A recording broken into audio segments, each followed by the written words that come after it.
So what changes could you make to a baby's environment that they're sleeping in to help them with, you know, self-settling and going off to sleep well? That's a really good point because it can make a huge difference. One of the first things to look at is the temperature in your baby's room.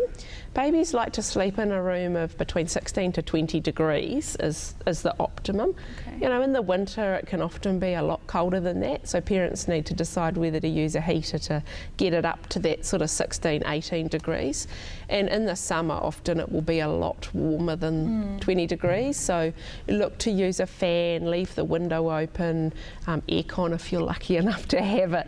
But you know, the 16 to 18 degrees is what babies will find it easiest to fall asleep with. Okay. So outside of that range, you really need to be making sure that the clothing that they're wearing is natural fibres, wool or merino wool or cotton is best, and that their bedding is really appropriate.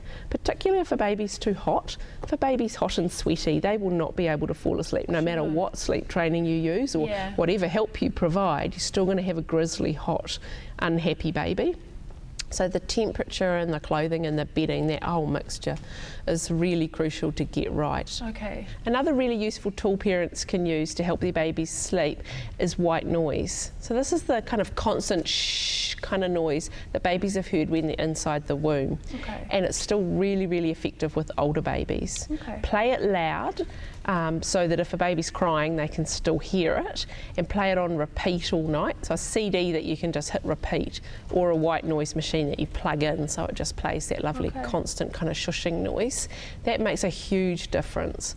So often when parents have been trying to teach their baby to sleep and not using white noise, it may be sort of going okay, and then they add that into the mix and the baby will start sleeping through within a night or two. Right. And it's also really helpful for day sleeps because it just helps babies sort of unwind, and it's really good for blocking out other noise. Sure. So in houses where there's people working from home or there's older children rushing around, good loud white noise just kind of is a nice blanket and it blocks everything else out. Okay. Is there a certain age that you need to have started the white noise from, or can you introduce it? Really? No, you can introduce it at any time, and it's really, really effective for adult insomnia as well. So it's not something that you have to wean your child off by any particular age. People often are still using it with older children or even for themselves because it's just a nice gentle background noise, and it just makes a big difference for relaxation. Okay. It's well worth a try. Okay. So another really useful tool that parents should consider when they're teaching their babies to sleep is a sleeping bag. So this is a nice woolen merino mix sleeping bag. The idea with a bag is that you use no loose bedding in the cot. So there's nothing that babies can pull up over their face and suffocate under. And also one of the main causes of babies not being able to resettle is that they're cold. So by using a nice warm sleeping bag, babies are safe in their beds and they don't wake up cold. So that will give parents a lot of peace of mind when they're doing their sleep training. They don't need to be lying in bed second guessing, oh maybe my baby's cold, oh dear maybe my baby's got the blankets over their covers. You need to be able to pop them into bed confident that they're the right temperature all night and that they're safe. And that will give parents a much higher chance of success with their sleep training. Right. And it also means that once your baby is a good sleeper and can get to sleep without help and they can sleep all night, then they'll continue to do that if they're the right temperature. And the other good thing with a sleeping bag is that you can take it anywhere. So if you're going on holiday or you're going to grandma's or you need your baby to sleep, when you're at the zoo with your older children, pop them in their bag, and it's a really positive sleep association that they know the bag means it's sleep time. Okay. So I really, really would recommend that to parents as another really simple fix. Yeah. And in fact, in a lot of cases, if the baby's the right temperature, they'll just be able to resettle. There's often environmental things like noise or cold that if you solve, you don't even need to use proper sleep training, like checking in or leaving them. They will just resettle themselves quite happily. Just more comfortable. Absolutely. And parents just need to be aware that bags come in different weights, and so you need one for the right season, the same as you would change your own bedding in the summer. You need a summer weight bag for your baby for the summer, and in the winter you need a duvet weight bag, so they don't need any extra bedding, just a couple of layers of warm jammies and the bag. So Louise, how do you know if your baby still needs feeds in the night or not? from about 4 months, 3 or 4 months, I think that it's fine to do a feed at about 10 o'clock and then no more feeds till morning. Okay. If you do a feed at 10 o'clock, do it when your baby is asleep, so they don't know they've had it. You go to bed knowing that they've got a full tummy, and that gives you the confidence to then not need to do feeds in the night, and your baby won't be relying on having it. And then any other time your baby wakes, you'll know that it's not hunger, that it's waking from habit, or they've woken anyway and they're cold, or they don't know how to self-settle. Okay. If your baby is over about 7 or 8 months, then they definitely don't even need the 10 o'clock feed. Okay. Yeah, so if you're still doing sneaky feeds, it's a quick way to get them back to sleep, or that's just always how you've got them back to sleep, then you just need to wean them off that. Sure. And you can use either of the techniques we've outlined with the verbal reassurance, where you go in and you do your 5, 10, 15-minute check-ins rather than using a feed to resettle, or you could gradually wean them off needing a feed. So there's lots of different gradual techniques. You can reduce the amount of time you feed for.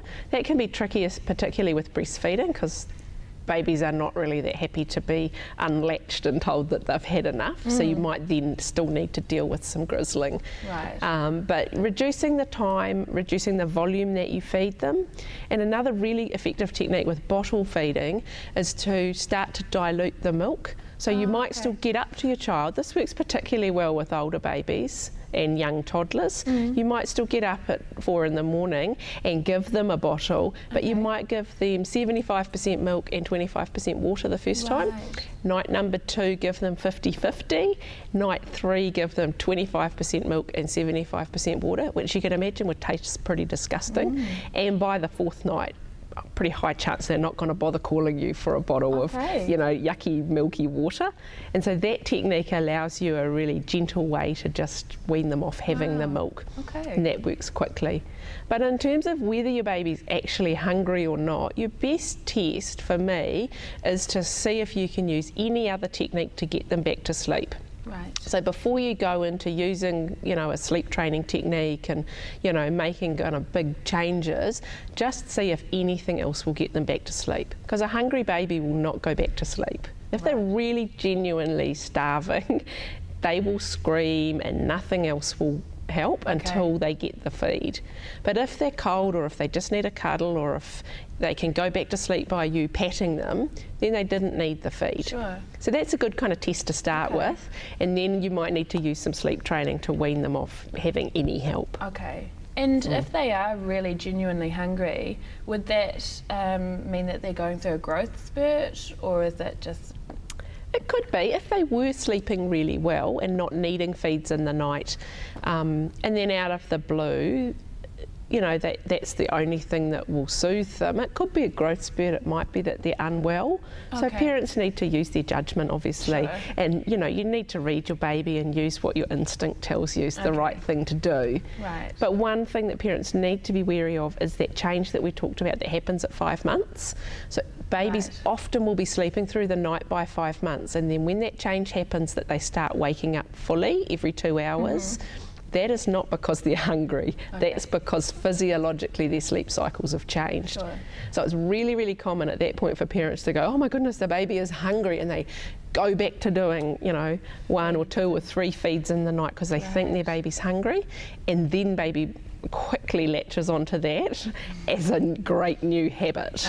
And so then we get stuck in a cycle of babies waking all the time, they must be hungry, but babies now at 5 months waking 4 to 6 times and needs to self-settle. So how important do you think it is that we get our babies into a routine for their sleeping? I think as babies get over 4 or 5 months old, a routine makes life much, much easier for everyone. So your baby's body clock will be set to have their day sleeps and their bedtime at particular times.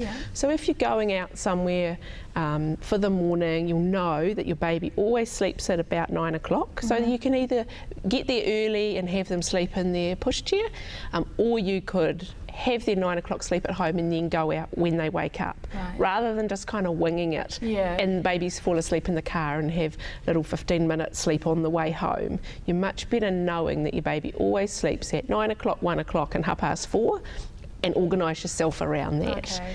So I think having a routine is really valuable once your baby is that sort of age. I wouldn't worry about it beforehand, it's just too stressful because babies just do what babies do. Right. For a newborn, you're much better to use the feed, play, sleep routine and read your baby's cues when they're tired, pop them into bed.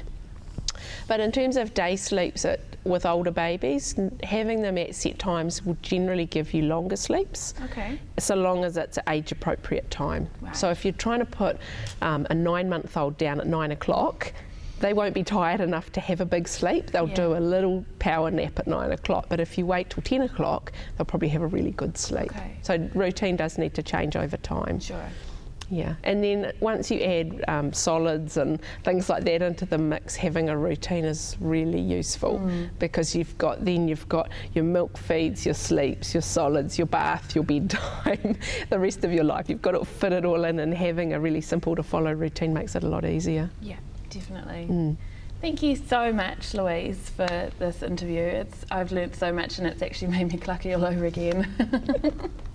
You're very welcome. And if parents need some more information on improving their baby's sleep, our website, thesleepstore.co.nz, has about 80 different articles, so we've got all manner of further information.